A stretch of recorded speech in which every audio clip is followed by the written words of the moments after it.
नमस्कार, स्वागत है आपका। आप देख रहे हैं प्राइम टीवी। मैं हूं आपके साथ अदिति मिश्रा और वक्त है प्राइम डिबेट का। लंबे इंतजार के बाद आज देश में जनगणना का ऐलान हो गया है और इस ऐलान के बाद एक नया सियासी संग्राम छिड़ गया है। 16 साल बाद 16वीं जनगणना होगी। इसका गैजेट नोटिफिकेशन आज जारी कर दिया गया। इसमें बताया गया है कि जनगणना अधिनियम 1948 की धारा 3 के तहत भारत की जनसंख्या की जनगणना 2027 में कराई जाएगी। दिल्ली में हुए इस ऐलान ने देश में सियासी तूफान ला दिया है। जहां अखिलेश यादव कह रहे हैं कि सेंसस से सावधान रहने की जरूरत है, वहीं कांग्रेस का कहना है कि मोदी सरकार एक बार फिर वादे से मुकर गई है। दरअसल 30 अप्रैल को मोदी सरकार ने ऐलान किया था कि आगामी जनगणना में कास्ट सेंसस यानी जातिगत जनगणना को शामिल किया जाएगा, लेकिन कांग्रेस का कहना है कि सरकार जातिगत जनगणना नहीं कराना चाहती, इसीलिए जनगणना 2027 के नोटिफिकेशन में इसका जिक्र नहीं किया गया है। कांग्रेस ने इस पर ट्वीट भी किया है और ट्वीट करते हुए लिखा है कांग्रेस ने कि आज मोदी सरकार ने जनगणना से जुड़ी एक अधिसूचना जारी की है, लेकिन इसमें कहीं भी जातिगत जनगणना की बात नहीं कही गई है। जाति आधारित सवालों को लेकर कोई भी जानकारी नहीं दी गई है और ऐसे में सवाल उठते हैं कि क्या मोदी सरकार आरएसएस के दबाव में जातिगत जनगणना से पीछे हट गई है? क्या मोदी सरकार हर बार की तरह फिर से वादा खिलाफी कर रही है? क्या नरेंद्र मोदी एक बार फिर देश की 90% आबादी को धोखा देने जा रहे हैं? तो ये तमाम सवालात कांग्रेस के, और कांग्रेस ने ये सवालात खड़े किए हैं कि क्या सच में मोदी सरकार वादा खिलाफी कर रही है, वादा करके निभा नहीं रही, या जनगणना की घोषणा में विपक्ष नया सियासी मुद्दा खोज रहा है? देश में जनगणना के ऐलान पर क्यों मचा है सियासी संग्राम और 2027 में जनगणना के साथ कैसे होगी जाति की गणना, इस पर होगी चर्चा, लेकिन उससे पहले कुछ बयान सुनिए। Decided today, that is 30th April 2025, that caste enumeration should be included in the forthcoming census. This demonstrates that a government is committed to the values and interests of a society and country. Like in the past, when a government had introduced 10% reservation for the economically weaker sections of the society without causing any stress in any section of the society. Thank you. की होती है, लेकिन दिक्कत तलब बात यह है कि इस अधिसूचना में, इस नोटिफिकेशन में जातिगत जनगणना का कोई जिक्र नहीं है, जबकि 30 अप्रैल को मोदी सरकार ने कहा था कि जातिगत जनगणना होगी। अब क्योंकि इस सरकार की कथनी और करनी में बहुत अंतर है, तो लोग विश्वास नहीं कर पा रहे हैं कि पता नहीं ये पलटी ना मार लें। क्योंकि एक बात यह भी सच है कि बीजेपी हो या आरएसएस हो, वो वस्तुतः जातिगत जनगणना के खिलाफी हैं। चाहे दलित हो, पिछड़े हो, आदिवासी हो, उनको उनका हक मिल जाए, उनके साथ सामाजिक न्याय हो जाए, इससे लोगों को बड़ी दिक्कत रहती है, इससे बड़े असहज रहते हैं। इनका इतिहास गवाह है। 1949 में ये संविधान की प्रतियां जलाते थे, बाबा साहब की तस्वीरें फूंकते थे। हमें वोटर लिस्ट के लिए सावधान रहना है। वहीं आने वाले समय में सेंसस भी होने जा रहा है, अब तो तारीख भी आ गई है। हम सब मिलकर के और सब लोगों को मिलकर के उसके लिए भी सावधान रहना पड़ेगा। पता नहीं कौन से आंकड़े सरकार दे दे, क्योंकि भारतीय जनता पार्टी के आंकड़ों पर किसी को भरोसा नहीं है। जो बुनियादी सवाल हैं, किसान की तरक्की, खुशहाली, उसकी आय दोगुनी होना, हर फसल की कीमत मिल जाना, किसान की जरूरत की चीजों को सस्ता उपलब्ध कराना, समय पर उपलब्ध कराना, सरकार का कोई ध्यान नहीं उस तरफ। झुकती है भाजपा या झुकता है मुझे झुकाने वाला चाहिए। श्री राहुल गांधी जी के दबाव में, पूरे इंडिया गठबंधन और कांग्रेस के दबाव में जाति जनगणना के समर्थन में उतरना पड़ा नरेंद्र मोदी जी की सरकार को, और अब वो गजट जारी कर रहे हैं। मजबूरी में ही सही, मोदी सरकार ने बात मानी, राहुल जी ने जो चाहा वो कराया। अब नल की, नील की, कोल की, भील की, पिछड़े की, आदिवासी की, दलित की, महिला की, सबकी भागीदारी सुनिश्चित होगी। आने वाले समय में संसाधनों पर हक की भी बात होगी। जाति जनगणना पहला पॉइंट है लोगों को उनके संसाधनों पर, देश के संसाधनों पर हक बराबर से दिलाने का। श्री राहुल गांधी जी कृत संकल्प हैं। जाति जनगणना के बाद अगला कदम संसाधनों पे हक का आएगा। तो जहां जनगणना के ऐलान के बाद नया सियासी घमासान मच गया है, वहीं इस बीच आपको सुनाते हैं एक बार फिर कि 30 अप्रैल 2025 को सीसीपीए की बैठक के बाद जातिगत जनगणना पर क्या कहा था केंद्रीय मंत्री अश्विनी वैष्णव ने। has decided today, that is 30th April 2025, that caste enumeration should be included in the forthcoming census. This demonstrates that a government is committed to the values and interests of a society and country. Like in the past, when a government had introduced 10% reservation for the economically weaker sections of the society without causing any stress in any section of the society. Thank you. बयान भी सुना आपने जिसमें वो साफ तौर पर ये कहते नजर आए थे 30 अप्रैल 2025 की तारीख को कि आगामी सेंसस में यानी आगामी जनगणना में कास्ट सेंसस जातिगत जनगणना को शामिल किया जाएगा।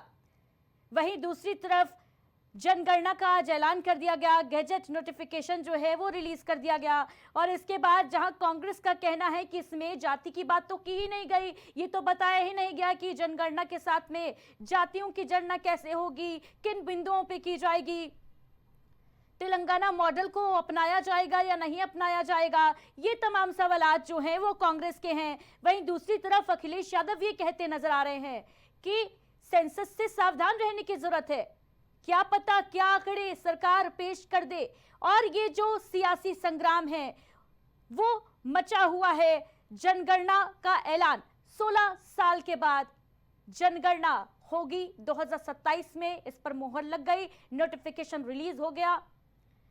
इस पर सियासी तूफान जो है, सियासी बवंडर जो है वो भी खड़ा हो गया।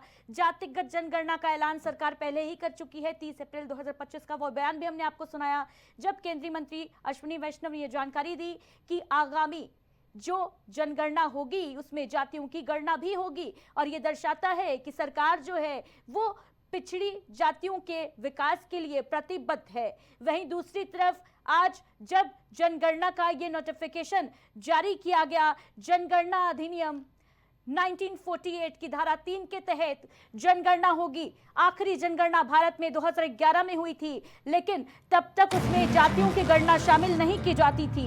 और अब 30 अप्रैल 2025 को जो बयान दिया गया केंद्र सरकार के द्वारा, अश्विनी वैष्णव के द्वारा, उससे जाहिर है कि इस बार जो गणना होगी, जो जनगणना होगी, उसमें जातियों को शामिल किया जाएगा। हालांकि इस पर सियासत जो है वो तेज होती नजर आ रही है। इसी पर चर्चा की शुरुआत करेंगे और इसके लिए हमारे साथ तमाम अतिथि मौजूद है। सबसे पहले तारुफ करा दें आपका, आदेश शुक्ला जी हैं हमारे साथ, वरिष्ठ पत्रकार, बहुत बहुत स्वागत है आदेश जी। आकाश राय जी इसके अलावा बीजेपी नेता है, हमारे साथ जुड़ चुके हैं। दारा सिंह जी नेता है समाजवादी पार्टी से। शशांक रंजन जी कांग्रेस प्रवक्ता के तौर पर हमारे साथ जुड़ चुके हैं। बहुत बहुत स्वागत है आप सभी अतिथियों का।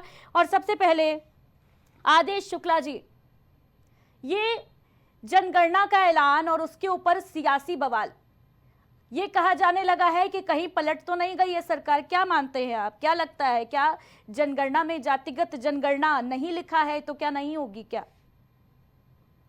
देखिए, लंबे समय से जातिगत जनगणना की चर्चा चल रही थी। अभी जैसे आपने बताया कि 2011 के बाद अब होने जा रही है। हालांकि कोविड के समय पे होनी थी, लेकिन किसी वजह से वो नहीं हो पाई थी। कोविड एक वैश्विक बीमारी थी जिसके चलते उसको टाल दिया गया था। और अगर आप नोटिस करें तो लोकसभा का इलेक्शन लगभग जातिगत जनगणना को लेकर राहुल गांधी ने उसको टारगेट किया था। और राहुल गांधी आज भी वो कहीं भी भाषण देते हैं, कहीं भी कुछ होती बात, तो वो जातिगत जनगणना को कहते आ रहे थे। अभी थोड़े दिन पहले अप्रैल में एक ये सरकार की तरफ से नोटिफिकेशन आया कि भाई हम जातिगत जनगणना कराएंगे। एक बात ये क्लियर हो गई, सरकार ने कह दिया। तब विपक्ष ने कहा, शुरू कर दिया कि देखिए कि सरकार झुक गई, सरकार ने मान लिया हमारी बात, सरकार ने ये कर दिया। ठीक है, मान लेते हैं कि जब एक बात ये हो गई कि जातिगत जनगणना हो रही है, आज उसका नोटिफिकेशन भी आ गया है, तो अब उस पर कुछ काम तो होने को दिया जाए।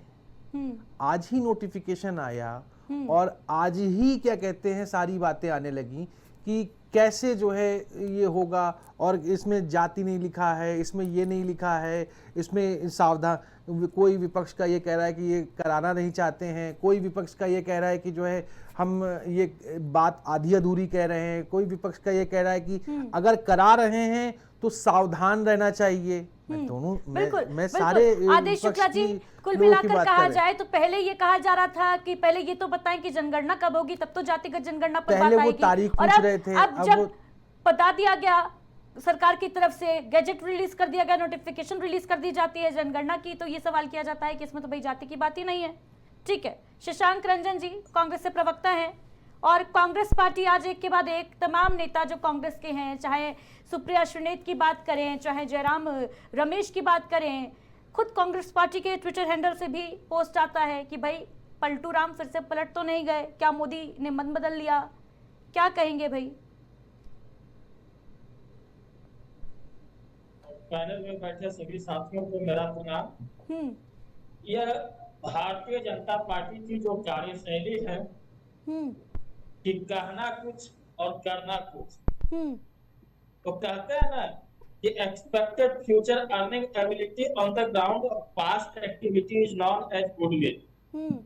तो इसी तरह भारतीय जनता पार्टी का अतीत झूठ और छल कपट से परिपूर्ण रहा है, इसलिए भारतीय जनता पार्टी के किसी भी वायदों पर यकीन कर पाना संभव सा नहीं है। तो विपक्ष के तरफ से तो इन बातों को जनता के हित को देखते हुए उठाया ही जाएगा ना कि भारतीय जनता पार्टी किस तरह से कार्य कर रही है। भारतीय जनता पार्टी वायदे कुछ करती है। शशांक रंजन जी, लेकिन सरकार तो ऐलान कर चुकी है 30 अप्रैल 2025 को कि आगामी जो सेंसस होंगे उनमें जातियों की गणना भी की जाएगी, जातिगत जनगणना भी होगी। फिर ये सवाल क्यों, फिर ये प्रश्न क्यों? क्योंकि भारतीय जनता पार्टी के ही नेताओं ने यह भी वादा किया था कि विदेशों में जमा काला धन लाए जाएंगे, लाए गए क्या? तो उसी तरह आज वादे कुछ कर रहे हैं, कल को यह पूरा होगा या नहीं, या तो प्रश्न चिन्ह का बात हो गया है।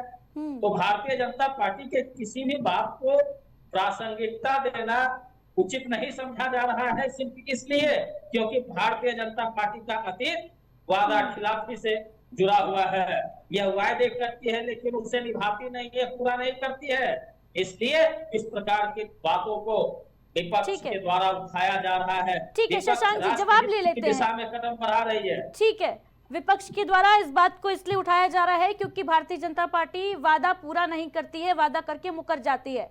आकाश जी हमारे साथ जुड़े हुए हैं भारतीय जनता पार्टी से। आकाश राय जी, क्या कहेंगे भाई इस पर? ये जो सवालात खड़े हो रहे हैं विपक्ष की तरफ से कि भारतीय जनता पार्टी तो वादे से मुकर जाती है, यही वजह है शायद कि आज जो नोटिफिकेशन रिलीज हुआ है उसमें जाति का दूर दूर तक कोई वही चर्चा ही नहीं की गई है, जाति के बारे में कुछ लिखा ही नहीं गया है कि जातिगत जनगणना कैसे कराएंगे, कब कराएंगे, क्या कहेंगे? नहीं अदिति जी, मुझे बड़ा आश्चर्य होता है कि कांग्रेस पार्टी के लोग किस प्रकार की बात करते हैं। मैं थोड़ा सा इतिहास बता देता हूँ भारत में जनगणना का, उसके बाद फिर आगे की बात करते हैं। ठीक है। 1881 में पहली बार जनगणना होती है भारत में, और उसके बाद हर 10 साल पे जनगणना होती थी, और जातिगत जनगणना होती थी कि कितनी जातियां हैं, कौन कौन सी जातियां, उनकी जनसंख्या कितनी है। 1931 में जनगणना होती है, लेकिन उसमें ये जातीय जनगणना नहीं की जाती है, मतलब जातिगत जनगणना जो है 1931 में बंद हो जाती है। आजाद भारत में 1951 में पहली बार जो है जनगणना होती है। उस समय तत्कालीन सरकार ये कहती है कि हम सिर्फ एससी और एसटी इनकी जनगणना कराएंगे, बाकी की जनगणना नहीं कराएंगे। और सरकार उस समय ये तर्क देती है कि इससे जो देश में जो एकजुटता है जो वो कमजोर होगी, इसलिए ये हम आंकड़े जो है जारी नहीं करेंगे। ये 1951 में सरकार का ये सोच थी, मतलब कांग्रेस पार्टी की ये सोच थी। और उसके बाद से 2011 तक लगातार जनगणना हुई, कभी भी जातिगत जनगणना नहीं की गई। 2011 में जातिगत जनगणना तो की ठीक गई, है आकाश राय लेकिन जी, उसके आकाश आंकड़े राय नहीं जी, जारी लेकिन किए सवाल गए। ये उठ नहीं, रहे अदिति हैं, जी, विपक्ष सवाल ये उठा रहा है आकाश राय जी कि जनगणना होगी तो उसके साथ जातिगत जनगणना होगी कि नहीं होगी, और अगर होगी जातिगत जनगणना निश्चित- साथ ही साथ तो किस तरीके से होगी, इसको लेकर नोटिफिकेशन क्यों नहीं जारी किया गया है? नहीं, मैं कह तो रहा हूं कि जिन लोगों ने ये तर्क देकर कि समाज विभाजित होगा और राष्ट्रीय एकता के लिए जातिगत जनगणना खतरा है, इसलिए इन्होंने जातिगत जनगणना नहीं कराई, और आज जब हम जातिगत जनगणना करवा रहे हैं तो कम से कम कांग्रेस पार्टी के लोगों को ये मानना चाहिए कि नरेंद्र मोदी जी ने जो काम ये 50 साल 60 साल शासन में रहने के बाद भी नहीं कर पाए, वो काम मोदी जी ने करके दिखाया है। हमने यह स्पष्ट किया है, हमारे केंद्रीय मंत्री जी ने स्पष्ट किया है कि जनगणना जो होगी वो जातिगत जनगणना होगी, सभी जातियों के आंकड़े काउंट किए जाएंगे, इसमें किसी को कोई संशय नहीं होना चाहिए। कांग्रेस पार्टी और विपक्ष के पेट शशांक में जी, दर्द इसलिए संशय हो नहीं रहा होना है चाहिए कि भाई, जो ये क्योंकि मुद्दा खुद बार-बार केंद्रीय उठाते मंत्री थे, आज ये मुद्दा सीसीपीए खत्म की हो गया। मीटिंग के बाद 30 अप्रैल 2025 को ऐलान कर चुके हैं कि आगामी जो सेंसस होंगे, आगामी जो जनगणना होगी उसी के साथ जातियों की गणना होगी, तो फिर भाई ये इस तरीके की बयानबाजी क्यों कि खोदा पहाड़ निकली चोहिया, पीएम मोदी का मन बदल गया है, डेडलाइन नहीं हेडलाइन की बात कर रहे हैं, क्या है ये? इस पर तो खुश होना चाहिए ना? नहीं शशांक जी, इस पर तो खुश होना चाहिए, क्योंकि जातिगत जनगणना तो आप लोगों का भी जो एजेंडा था, अब तो तारीख भी तय हो गई है। कि कांग्रेस पार्टी फिर से इस बात को स्पष्ट करना चाहती है कि जब तक बोली गई बातें पूरी नहीं हो जाती है तब तक भारतीय जनता पार्टी की बातों पर भरोसा करना उचित नहीं है, क्योंकि एक दो नहीं अनेकों वादा खिलाफियां हुई है। इसलिए आज अगर यह वादा कर रहे हैं तो हम उस क्षण की प्रतीक्षा करेंगे जिस क्षणों में आज के वायदे पूर्ण हो जाएंगे, मुझे उस क्षण की प्रतीक्षा रहेगी। मैं इस वक्त इस बात को प्रासंगिक नहीं समझता हूं, सिर्फ इसलिए नहीं समझता हूं क्योंकि भारतीय जनता पार्टी का एक अतीत बन चुका है और वह अतीत है वादा खिलाफी। ठीक है शशांक जी, अदिति आप कह रहे हैं अदिति जी, कर्नाटक में इन्होंने जातिगत जनगणना कराई थी, अभी तक आंकड़े क्यों नहीं जारी किए इन लोगों ने? पहले तो देश को इनको ये बताना चाहिए। सिर्फ भ्रम पैदा करते हैं ये लोग, प्रोपागेंडा करते हैं। 1951 से लेकर 2011 तक कभी जनगणना, जातीय जनगणना की याद नहीं आई, और आज जब मोदी जी और भारतीय जनता पार्टी की सरकार ये सपना साकार करने जा रही है, ये देश के लोगों की मांग थी। मतलब आप सोचिए कि 1931 में अंतिम बार जातीय जनगणना के आंकड़े जारी हुए थे, और अब 2027 में हम जातीय जनगणना कराने जा रहे हैं। मतलब एक पूरी सदी बीत गई तब जाके ये काम होने जा रहा है। और आकाश राय जी, लेकिन कहा यह भी जा रहा है कि क्योंकि बिहार चुनाव करीब है इसलिए जातीय जनगणना जो है वो कराने जा रहे हैं। इससे पहले तो भारतीय जनता पार्टी के खिलाफ थी ना जातिगत जनगणना के। अदिति जी, नरेंद्र मोदी जी जल्दी से जल्दी आपके इस सवाल का जवाब, ये सवाल ही खत्म हो जाएगा। हम इसीलिए चाहते हैं कि वन नेशन वन इलेक्शन की व्यवस्था हो, क्योंकि जब भी भारतीय जनता पार्टी और प्रधानमंत्री जी कोई बेहतर काम करने जाते हैं तो कहीं ना कहीं कोई चुनाव होता रहता है, और हर 6 महीने पे भारत में कोई ना कोई चुनाव होता रहता है। तो मीडिया और विपक्ष के लोगों का अधिकार है, वो उस पर जोड़ के देख सकते हैं, लेकिन हम ये मानते हैं कि जो भी काम भारत के हित में करना है वो मोदी जी ने ठान के रखा होता है। आदेश शुक्ला जी, राजनीति अपनी जगह है और सोसाइटी अपनी जगह, कितना इम्पैक्ट पड़ेगा इस जातिगत जनगणना का? क्योंकि जनगणना तो हर 10 वर्ष में होती रहती है, लेकिन इस बार देरी हुई कोविड के चलते। लेकिन जातिगत जनगणना का जो नया एंगल जुड़ रहा है जनगणना से, ये भी माना जा रहा है कि इससे मजबूती भी मिलेगी एक पक्ष को जो पिछड़ा हुआ है। ये आंकड़े सामने आ सकते हैं कि कितने लोग जो हैं वो अभी पिछड़े हुए हैं देश में और किस कैटेगरी के कितने लोग हैं। लेकिन क्या लगता है, क्या ये पॉलिटिकल एजेंडा जो है राजनीतिक लाभ के लिए है या समाज को बढ़ावा देने के लिए? देखिए, अगर जातिगत जनगणना पे बात करी जाए तो मेरा अपना एक अलग विचार है इस पे। मेरा अपना अलग विचार है कि हमारा देश एक फ्लो में चल रहा है, और जिसको आप ये कहिए कि 2014 के बाद से आप कहिए तो भारत के जो प्रधानमंत्री हैं वो ये नहीं चाहते थे, वो ये नहीं सोचते थे कि जो है कि लोग जातियों में बटें। मेरा ऐसा एक एनालिसिस है उनके लिए भी कि पहले से उन्होंने, भाई जब वो 2014 में इलेक्शन जीत कर आए तो वो बोले कि नहीं, हम सब एक हैं, हम एक रास्ते पे चल रहे हैं। और उन्होंने कहा इस बार कि जाति नहीं जीती, कोई धर्म नहीं जीता, सब एक जैसे लोग जीते हैं। ये उनका पहली बार का एक स्टेटमेंट रहा है और कईयों साल तक ये चलता रहा है।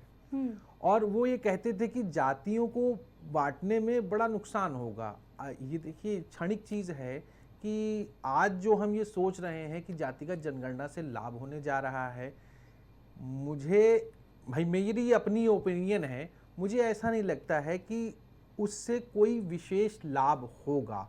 आने वाले समय में कहीं ना कहीं ये होगा कि ये जब आपस में लोग जातियों में बटेंगे और ज्यादा जातियों में बटेंगे, जब जातिगत जनगणना होगी तो छोटी छोटी और जातियों में बटेंगे, तो इससे एक मैसेज जो आगे आने वाली पीढ़ी है, जो पीढ़ी का एक सपना हो रहा था कि एक देखा जा रहा था कि पीढ़ी किस तरीके से आगे बढ़ रही है और जातिगत जनगणना को लेकर किसी को यानी ये माना जाए कि सोसाइटी अभी भी डिवाइडेड है और इसके बाद और अधिक डिवाइडेड हो जाएगी। मैं इस पे भी आ रहा हूँ। देखिए ये ऐसा नहीं है कि आज ही ये जातिगत जनगणना की बात है।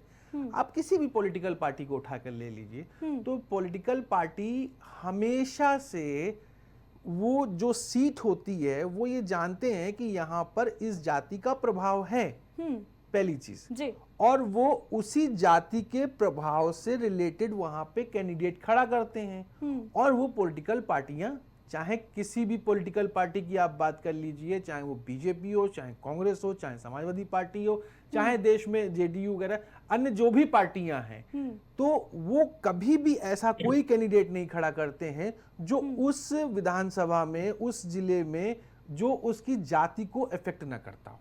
अब आप समझिए बात को, जब ये लोग पहले से सारी पॉलिटिकल पार्टियां ये जात को लेकर करती आ रही हैं।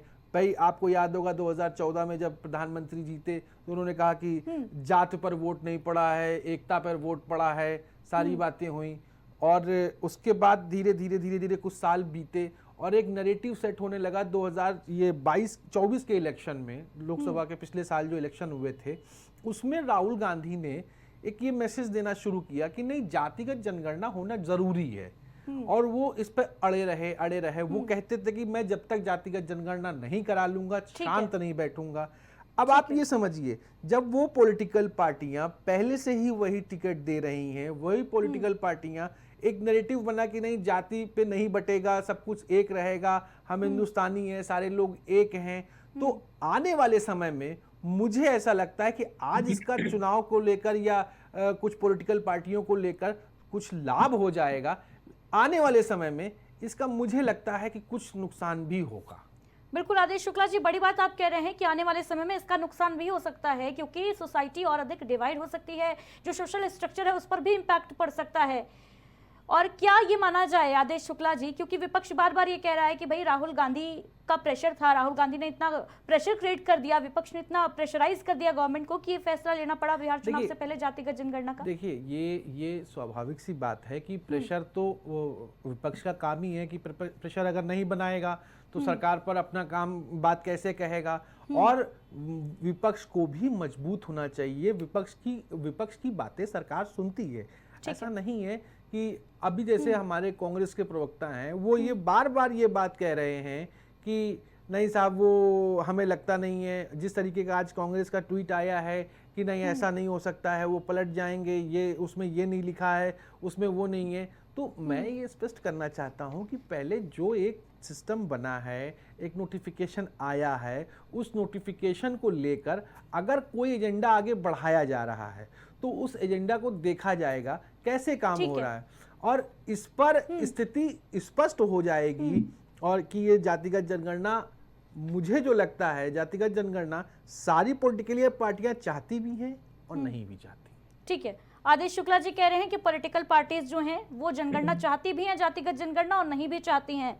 अपने अपने रीजन है सभी के। आकाश राय जी, कांग्रेस ये भी सवाल कर रही है आज कि जाति के बारे में कोई जानकारी नहीं दी गई है नोटिफिकेशन में। कितने सवाल होंगे? क्या सिर्फ गिनती होगी? सामाजिक आर्थिक स्थिति पर भी इसमें सवाल लिखे जाएंगे, दिए जाएंगे लोगों को और उसके जवाब मांगे जाएंगे? क्या किस तरीके से जातिगत जनगणना जो होगी वो किस तरीके से कराई जाएगी कंडक्ट? इसको लेकर कब क्लैरिटी आएगी?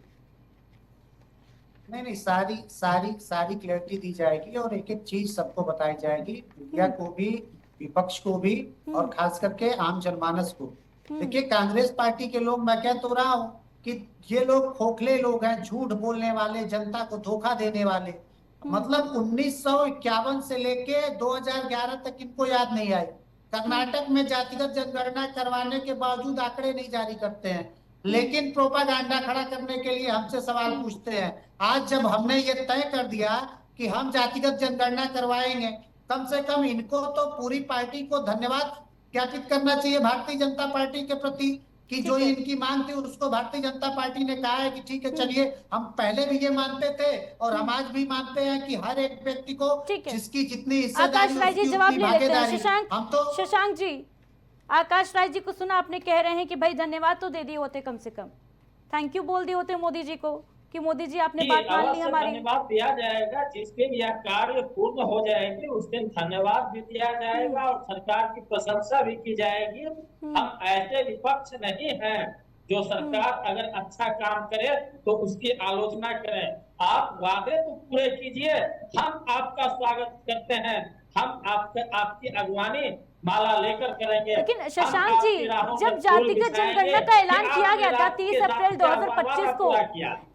2025 को जब ये ऐलान किया गया था कि जातिगत जनगणना होने जा रही है, तो आप ही के तमाम लीडर्स थे जो इस फैसले का स्वागत करते हुए नजर आ रहे थे कि ठीक है, अब जातिगत जनगणना होगी। और फिर ये सवाल पूछा जा रहा था कि जनगणना कब होगी। अब तो ये भी क्लैरिटी मिल गई है कि जनगणना कब होगी और उसके साथ ही साथ जातिगत जनगणना भी होगी, जैसा कि पहले ही बयान दिया जा चुका है सरकार के द्वारा। तो फिर अब मानने को क्यों नहीं आप तैयार हैं कि भाई जातिगत जनगणना होने जा रही है? मैंने तो अभी स्पष्ट कहा है कि जिस दिन जो है ये वायदे पूरे हो जाएंगे उस दिन विपक्ष खुद सरकार का स्वागत करेगी, सरकार की राहों में फूल बिछाएगी।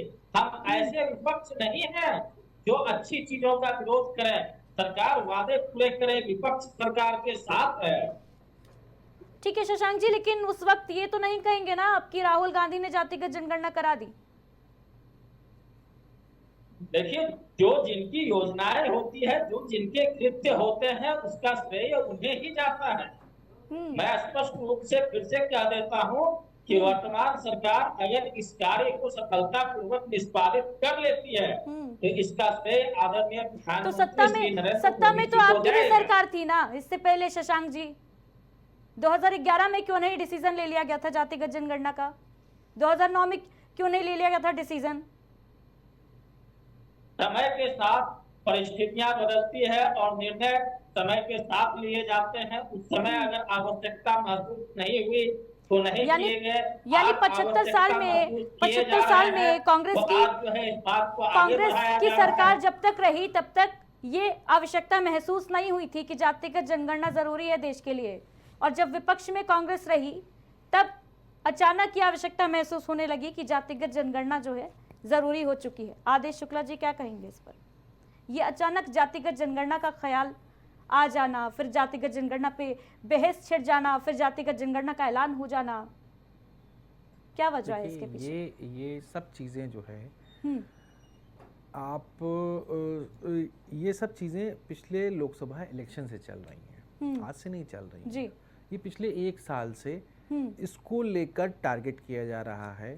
आप बात समझिए, पिछले लोकसभा चुनाव में ये मैसेज दिया गया कि जातिगत जनगणना होना बहुत जरूरी है। ठीक नहीं आदेश शुक्ला जी, लेकिन मेरा प्रश्न ये है कि जब कांग्रेस की सरकार थी तब कांग्रेस को ये ध्यान क्यों नहीं आया कि भाई जातिगत जनगणना जरूरी है? अगर इतनी ही आवश्यक थी देश के लिए जातिगत जनगणना। उसी पे आ रहा हूँ।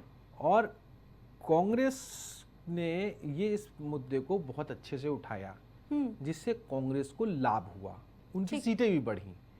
इसलिए वो अभी तक जो है इसको बराबर एक साल तक हर मंच से उन्होंने ये कहा कि जातिगत जनगणना होना जरूरी है। हम जातिगत जनगणना करा के रहेंगे। हम जब तक जातिगत जनगणना नहीं हो जाएगी तब तक चैन से नहीं बैठेंगे। ये सारी बातें होती रहीं। अब उसके पहले आइए कि जातिगत जनगणना को लेकर, भाई मैंने तो अपनी ओपिनियन अभी आपको बताई कि मुझे लगता है कि जातिगत जनगणना होने से आज पॉलिटिकल पार्टियों को लग रहा है कि फायदा होगा, लेकिन देश किधर जाएगा? आप छोटी छोटी चीजों में बांटोगे, छोटी छोटी चीजों में ले जाओगे, फिर पता लगा एक जाति होगी, फिर वो कहेगी आज एक जाति की संख्या निकल के आएगी, फिर एक जाति की बात आएगी, फिर वो कहेगी नहीं साहब हमको भी आरक्षण चाहिए।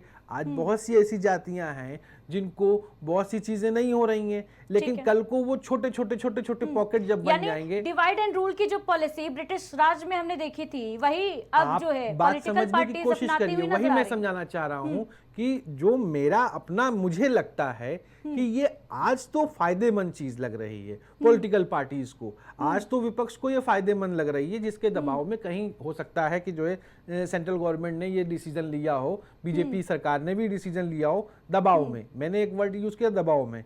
लेकिन क्या ये जब छोटे छोटे पॉकेट्स वाली चीजें आ जाएंगी तो आने वाले टाइम में जब हम लोग की एक पीढ़ी आगे बढ़ेगी, और जिस पीढ़ी को हम ये बताते हुए आए हैं कि जाति इंपॉर्टेंट नहीं है, एक अच्छा इंसान होना इंपॉर्टेंट है, एक अच्छा नागरिक होना इंपॉर्टेंट है, एक अपने भारत को अब जातिगत भेदभाव को समाज में बढ़ावा मिलेगा। मुझे लगता है सेंसस की वजह से, जातिगत जनगणना की वजह से। आकाश राय जी कुछ कहना चाह रहे थे इस पर। आकाश राय जी जवाब दीजिए भाई इसका।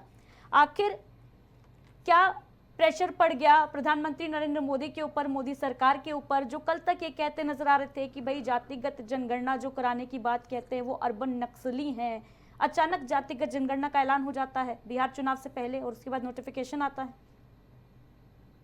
नहीं, सबसे पहले तो मैं ये कहूंगा कि भारतीय जनता पार्टी और प्रधानमंत्री जी किसी के दबाव में काम नहीं करते।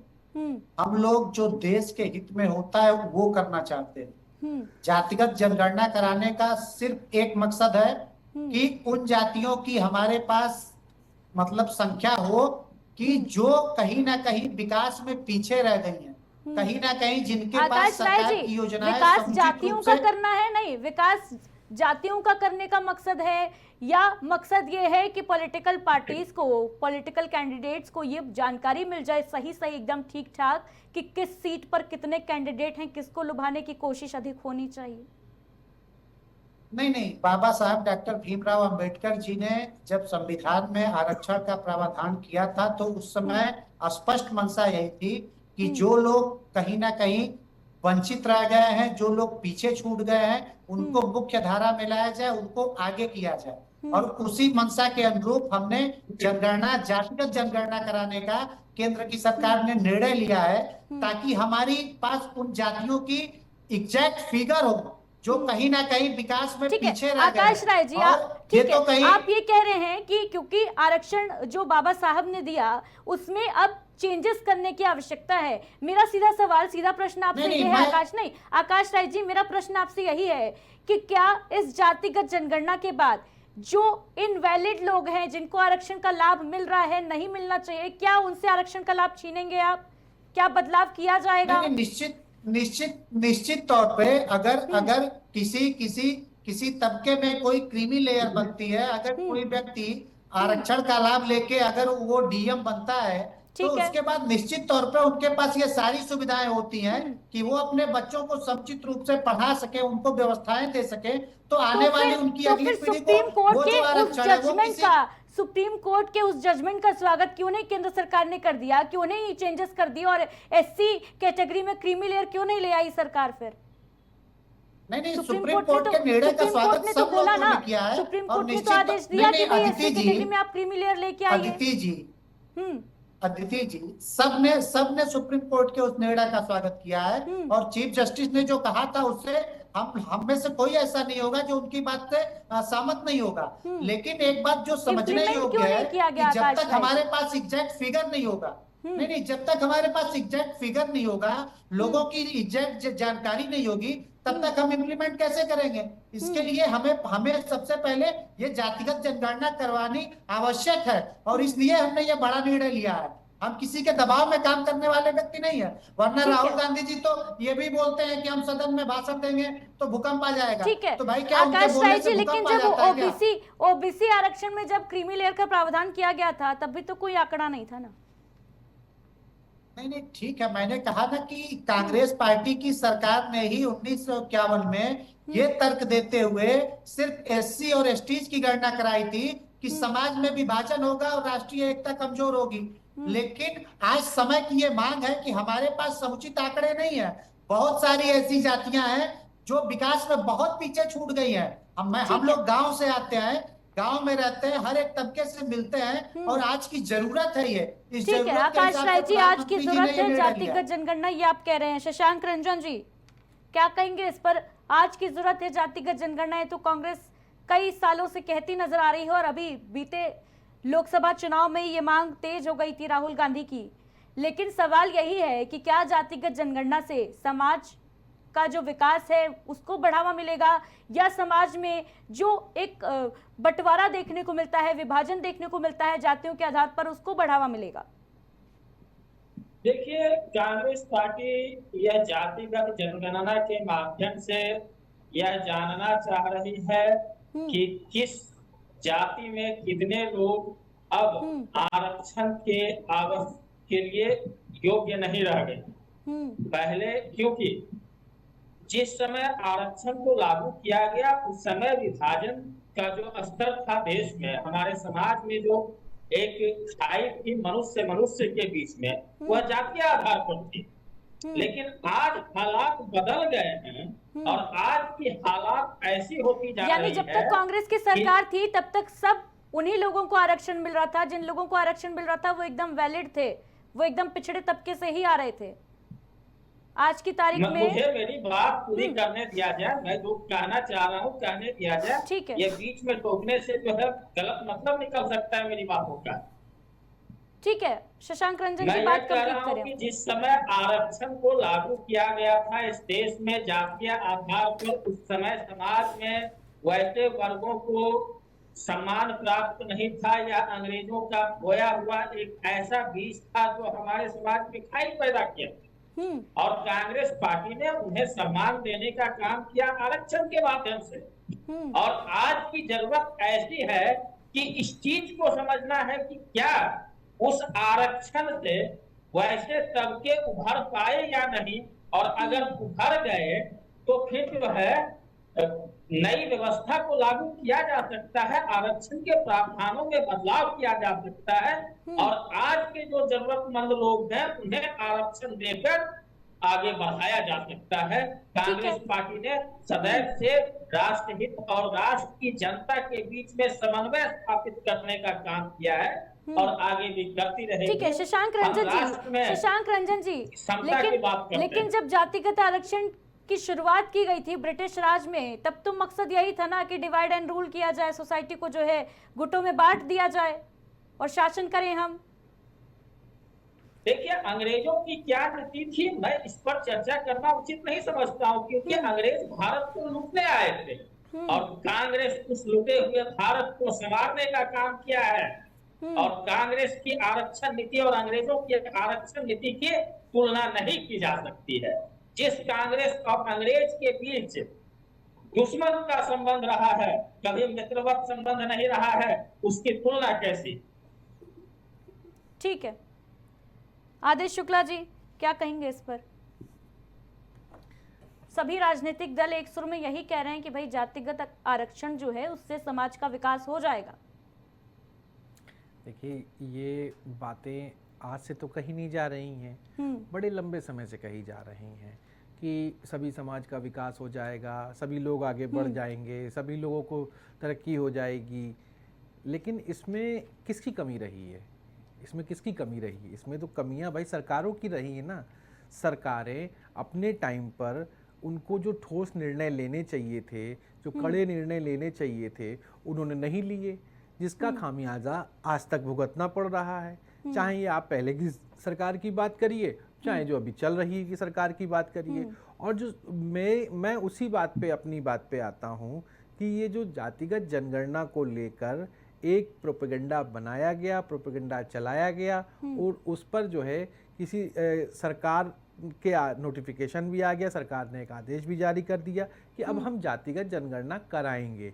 हाँ, हो सकता है इसको सरकार का लाभ भी मिले और हो सकता है कि ये पॉलिटिकल पार्टी होने के नाते इसको भविष्य में नुकसान भी हो जाए। तो मुझे तो ये साफ साफ लगता है कि आदेश शुक्ला जी, लेकिन जैसा कि अभी भारतीय जनता पार्टी के नेता आकाश राय जी ये बोलते नजर आ रहे थे कि जब तक जातिगत जनगणना नहीं होगी ये नहीं पता चल पाएगा कि एससी कैटेगरी के कितने लोग क्रीमी लेयर से आते हैं। मैं ये आपसे समझना चाहती हूँ क्योंकि ओबीसी को भी जब क्रीमी लेयर लागू किया गया था ओबीसी आरक्षण में भी, तो भी हमारे पास कोई वैलिड आंकड़ा नहीं था जिसकी बेसिस पे हमने क्रीमी लेयर का प्रावधान लागू किया। क्या एससी कैटेगरी में पॉसिबल नहीं है जैसा कि सुप्रीम कोर्ट ने हाल ही में निर्णय भी दिया था? देखिए हाँ। ये जो सवाल आपका है वो जायज है कि क्या उन लोगों को क्रीमी लेयर में वो आ पाएंगे कि नहीं आ पाएंगे। और इसमें देखिए इन्हीं कारणों की वजह से जो अगर जातिगत जनगणना की बात आई है, आज सरकार ने कोई निर्णय लिया है, ये तभी क्लियर होगा कि कैसे ये जब सिस्टम बनेगा। अभी हर बात पे बहुत जल्दी किसी बात को तर्क दे देना, तर्कहीन कर देना, कुतर्क कर देना, मुझे लगता है कि ये सब चीज़ों में अच्छा नहीं होता है। पहले जो सरकार ने काम का एक सिस्टम बनाया है उस पर सिस्टम पे सरकार काम करेगी, उसको आगे बढ़ाएगी, फिर उसके बाद जब अगर उस पर अगर कुछ निर्णय निकलते हैं तो ये बहस का विषय बनता है। अभी आज की स्थिति में इस पर बहस मुझे लगता है कि अभी यही है कि पॉलिटिकल पार्टियां जो आपस में कर रही हैं इस पर बहस हो सकती है, लेकिन ये होगा कि नहीं होगा इस पर बहस होना अभी उचित नहीं है। बिल्कुल। शशांक रंजन जी क्या कहेंगे भाई इस पर? अब तो नोटिफिकेशन रिलीज हो गया है, क्या आपके हाथ से, विपक्ष के हाथ से बिहार चुनाव से पहले एक बड़ा हथियार छिनता नजर आ रहा है आपको?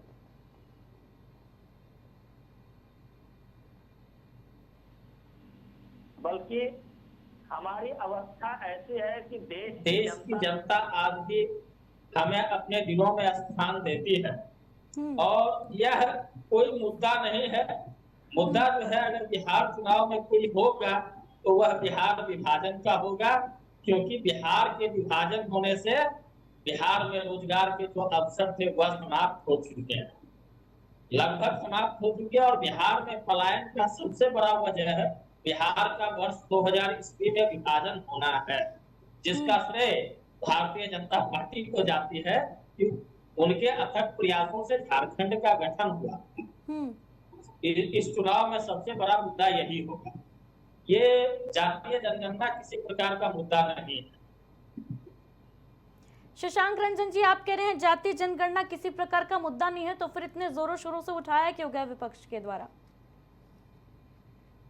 मैंने तो स्पष्ट कहा है कि यह देखना विपक्ष का, यह जो है आकलन करना विपक्ष का की योजना है कि आरक्षण जिस आधार पे दिया गया था उसका फायदा कितना पहुंच पाया है, क्योंकि आज की तारीख में आरक्षण जो भी है यह तो जातीय स्तर पर ही है।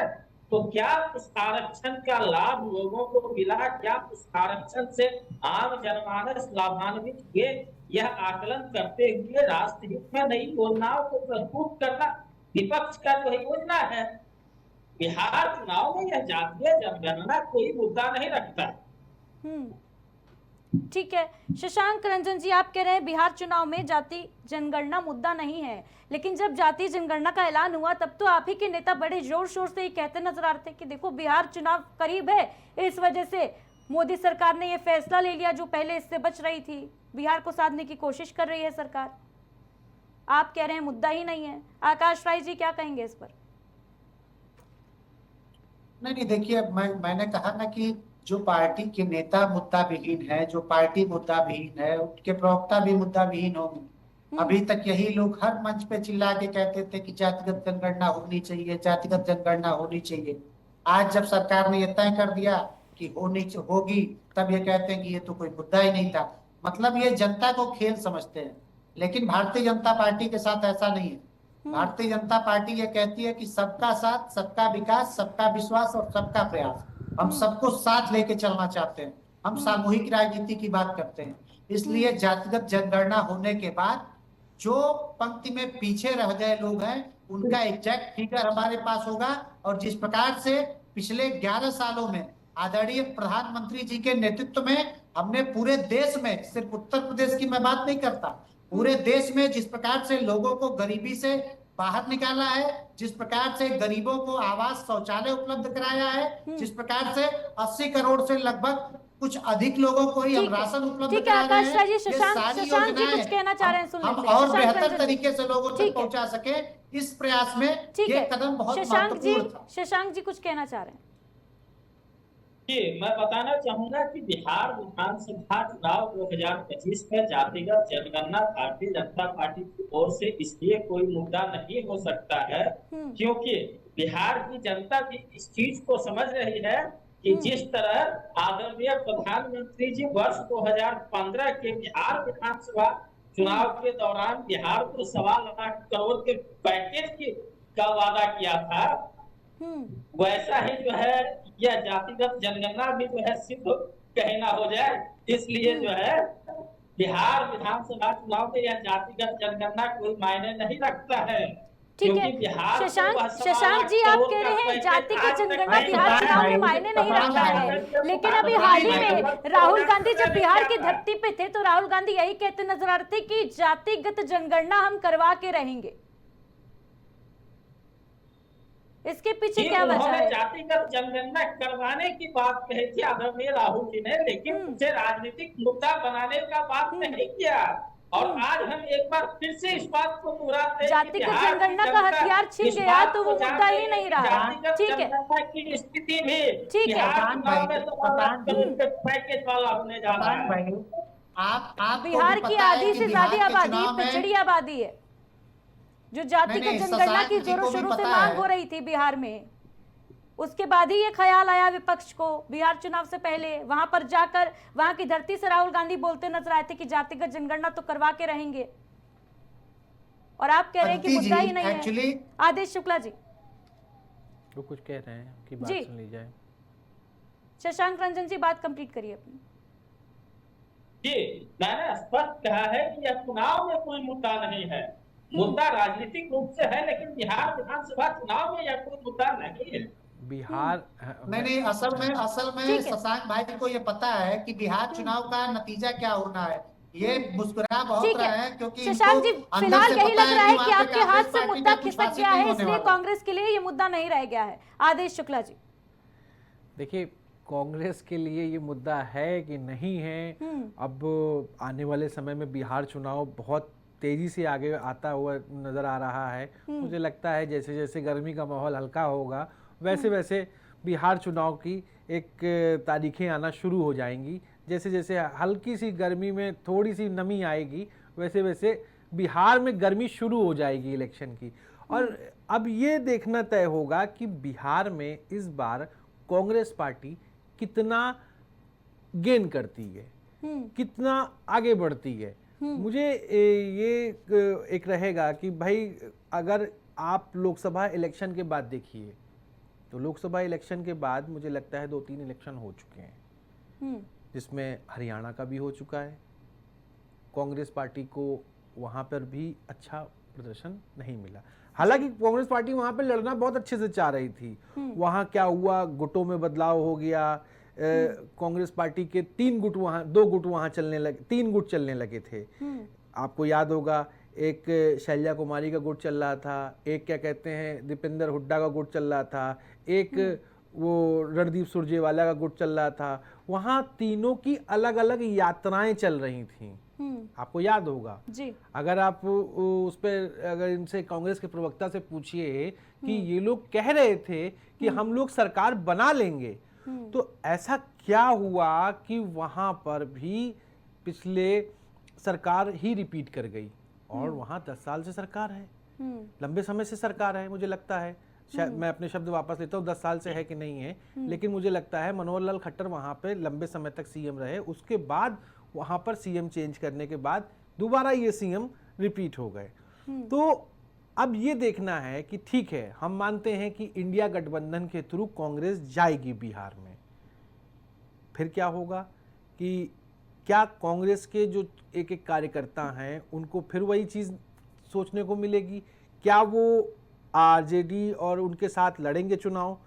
तो वो कितनी जगह लड़ेंगे, कितनी जगह नहीं लड़ पाएंगे? क्योंकि बिहार में भी एक लंबा समय आप देख लीजिए, नीतीश कुमार को अगर आप ले लीजिए तो नीतीश कुमार ने एक लंबे समय से वहाँ पर अपनी एक सत्ता और एक छवि बना के रखी है, विकास बाबू की छवि बना के रखी है। नीतीश को लोग पसंद करते हैं, नीतीश को लोग जनता पसंद कर रही है। और इसीलिए मैं जब एक बार बिहार, अभी थोड़े दिन पहले बिहार के दौरे पर था, तो मैंने वहाँ पर कई लोगों से बात करी। तो मैंने कहा ये बताइए कि आप लोग नीतीश कुमार को इतना ऐसा क्यों मानते हैं? तो उन्होंने कहा कि साहब हम लोग देखिए ऐसा है, हम लोगों के सामने एक समय था जो लालू यादव का था, वो भी समय हमने देखा है, और एक हमने समय देखा है नीतीश कुमार का। नीतीश कुमार ने सुशासन दिया है, वहाँ पर सुशासन दिया है। और वहाँ पर उन्होंने कहा कि आज यहाँ पर रात में मतलब लड़कियाँ, महिलाएं, बेटियाँ सब आराम से अपना काम कर रही हैं। उनको ये बड़ा डर रहता था पहले। तो हमने कहा ये क्या एक जनरेशन गैप के बाद आप कहना चाह रहे हैं कि ये लोग क्या सरकार का? तो उन्होंने साफ कहा देखिए नीतीश कुमार का ही जो है सिक्का चलेगा, नीतीश कुमार किसी के साथ चले जाएं, आदेश इससे कोई शुक्ला जी, फर्क कुल नहीं मिलाकर पड़ता। कहा जाए तो बिहार की जनता नीतीश कुमार से खुश नजर आई। नीतीश और ये कुमार भी से कहा जनता जा रहा है आदेश शुक्ला जी कि सरकार किसी की बने, हाँ, सीएम सीएम नीतीश तो कुमार ही नीतीश रहेंगे, कुमार ही सीएम होंगे। नीतीश कुमार ही रहेंगे। ठीक ये है। वहाँ की जनता ने एक मूड बना रखा है अभी से ठीक है। कि सरकार जातिगत किसी की बने। जनगणना का बिहार चुनाव में कितना असर पड़ेगा ये तो वक्त बताएगा। फिलहाल आप सभी का हमारे साथ इस खास चर्चा में जुड़ने के लिए बहुत बहुत शुक्रिया। जनगणना का ऐलान हो चुका है और इस पर सियासी संग्राम जो है वो भी बढ़ता नजर आ रहा है। जहां एक तरफ जनगणना 2027 में होगी, इसका नोटिफिकेशन जारी हुआ, वहीं दूसरी तरफ विपक्ष सवाल पूछ रहा है कि भाई इसमें जाति की बात तो है ही नहीं, और इसको लेकर विपक्ष लगातार सरकार पर हमलावर है। जातिगत जनगणना कब होगी, कैसे होगी, इसके लिए अभी थोड़ा इंतजार और करना होगा। वहीं बिहार चुनाव भी करीब है और इस पर इस जनगणना का, जातिगत जनगणना का खासतौर से क्या कुछ असर पड़ने को मिल सकता है देखने को, इसको लेकर अभी इंतजार करना होगा। फिलहाल इस खास चर्चा में इतना ही, दीजिए इजाजत, नमस्कार।